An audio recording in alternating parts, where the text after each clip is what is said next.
কেএফসির burger তো অনেক খেয়েছেন, একবার ঘরোয়া স্টাইলে এই পনির আলু টিক্কি বার্গারটা বানিয়ে দেখুন। প্রথমে বার্গারের বান হাফ করে কেটে নেব, তারপর পেঁয়াজ ও টমেটো পাতলা করে কেটে নেব।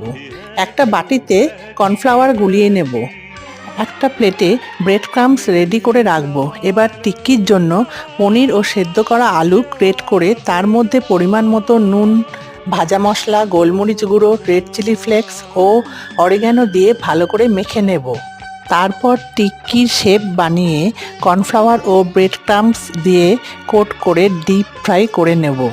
এবার বানের এক সাইডে মেয়োনিজ ও আরেক সাইডে টমেটো সস লাগিয়ে নিজেদের মতো সাজিয়ে নেব। এখানে আমি প্রথমে টমেটো, তারপর টিক্কি, পেঁয়াজ, চিজ দিয়ে বাটারে সেঁকে নিয়েছি। আমাদের ঘরোয়া টেস্টি টেস্টি বার্গার কিন্তু রেডি।